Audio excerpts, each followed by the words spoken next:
గౌరవ జిల్లా ఎస్పీ గారికి, ఇక్కడికి వచ్చేసిన మీడియా మిత్రులు, అలానే స్టూడెంట్స్ అందరికీ, ఇక్కడికి వచ్చేసిన పార్టిసిపెంట్స్ అందరికీ నా నమస్కారం. ముందుగా ఈ డ్రగ్ డి అడిక్షన్ కోసం ఈ 5K రన్ ఏర్పాటు చేసినందుకు ఎస్పీ గారికి, అలానే పోలీస్ డిపార్ట్మెంట్కి ఇంత బ్యూటిఫుల్గా ఆర్గనైజ్ చేసినందుకు నా కంగ్రాచులేషన్స్. అండ్ ఇందాక ఎస్పీ గారు చెప్పినట్టు డ్రగ్ డి అడిక్షన్ అనేది చాలా సెన్సిటివ్ టాపిక్. మనకి తెలియకుండానే సొసైటీలో ఒక డిసీజ్ లాగా ఈ ప్రాబ్లం అనేది ఉంటుంది.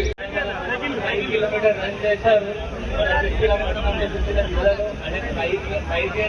మంచిగా జరిగింది. నెక్స్ట్ టైం అది ఒక విధం హాఫ్ మ్యారథాన్ పెడతాం. అది కూడా మొత్తం RFID మొత్తం ట్యాక్స్.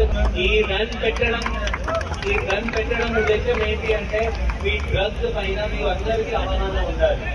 ఇప్పుడు డ్రగ్స్ అందరికీ తెలుసు అంటే ఎవరికి మంచి కాదు. డ్రగ్స్ తో చాలా కుటుంబం అంటే నాశపడుతున్నాయి. సో మనం ఒక కుటుంబంలో దీనికి అడిక్ట్ అయితే మొత్తం కుటుంబం దానిపైన మొత్తం ఖరాబ్ అవుతుంది. అతను చూసి అతని ఫ్రెండ్ ఖరాబ్ అవుతారు, అతని కొడుకు కూతురు మళ్ళీ ఖరాబ్ అవుతారు. ఇప్పుడు ఒక వీడియో చూసాము, దానిలో కూడా అతను ఏమంటారు అంటే నేను గాంజా తాగని నా నాన్న తాగుతాను, అందువల్ల స్టార్ట్ చేస్తాను. సో మీ పైన ఫ్యూచర్ మీ కొడుకు ఉండొచ్చు, మీ అన్నయ్య ఉండొచ్చు, మీ తమ్ముడు ఉండొచ్చు, వాళ్ళ ఫ్యూచర్ కూడా వాళ్ళ ఎట్లా చేయాలి, ఏం చేయాలి మీ నేచర్ పైన డిపెండ్ అవుతాయి. నెక్స్ట్ ఇప్పుడు మన జిల్లాలో మనం డ్రగ్స్ గురించి ఒక డ్రగ్ రీసెన్ సెంటర్ కూడా పెట్టడం జరిగింది. ఎవరెవరికి మీకు తెలిసిన వాళ్ళు ఉన్నారు, వాళ్ళు డ్రగ్స్ కి అలవాటు అయ్యారు, వాళ్ళ డ్రగ్స్ వదిలేయాలి బట్ కావట్లేదు, వాళ్ళకు పాసిబుల్ లేదు, ఆ డ్రగ్ డి అడిక్షన్ సెంటర్ వెళ్ళండి. మీ ఇన్ఫర్మేషన్ మొత్తం ఓపిగా ఉంటుంది. ఎవరు ఏం చెప్పారు, ఎవరు వస్తున్నారు, మీకు ఎవరు తెలిసిన వాళ్ళు ఉంటే వాళ్ళు కూడా రికమెండ్ చేయగలరు. మనం ఇప్పుడు డ్రగ్స్ పైన అటాక్ చేయాలి, వార్ చేయాలి. మన ఇంట్లో ఎవరు తాగరు అది చూసుకోవాలి.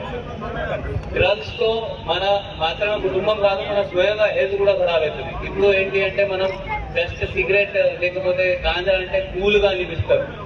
నా ఫ్రెండ్ తాగుతారు అంటే అందువల్ల నేను కూడా స్టార్ట్ చేసినాను, హైగా ఫీల్ అవుతాను. తర్వాత 2 years తర్వాత ఏముంటది, లోపల ఏముండదు, మీ కెరియర్ పడిపోతుంది, మీ కుటుంబం పరిస్థితి పోతుంది. ఇప్పుడు ఏ స్థాయిలో ఉన్నారు మీరు, ఏ క్లాస్ లో ఉన్నారు, ఏ ఎకనామిక్ పరిస్థితిలో ఉన్నారు, దానికంటే ఇంకా వెనుకపోతారు. సో మనం ఎప్పుడైనా ఏమైనా పని చేయాలి అంటే మన ఎకనామిక్ స్థితి నెక్స్ట్ లెవెల్, ఏమైనా క్లాస్ ఉంటే దాన్ని నెక్స్ట్ క్లాస్ తీసుకోపోవాలి, ఆ ఉద్దేశం ఉండాలి మీ అందరికీ. సో మీ అందరు డ్రగ్స్ కి వ్యతిరేకంగా ఉంటారు. ఎవరైనా తాగితే తెలిసి ఇన్ఫర్మేషన్ ఇస్తారు, వాళ్ళకి డిడిక్షన్ సెంటర్ పంపిస్తారు. అదే కోరుకుంటున్నాను. Thank you so much. మరిన్ని వీడియోస్ కోసం ఛానల్ ని సబ్స్క్రైబ్ చేయండి. లేటెస్ట్ అప్డేట్స్ కోసం వాట్సాప్ ఛానల్ ని ఫాలో చేయండి. అండ్ లింక్ డిస్క్రిప్షన్ లో ఉంది.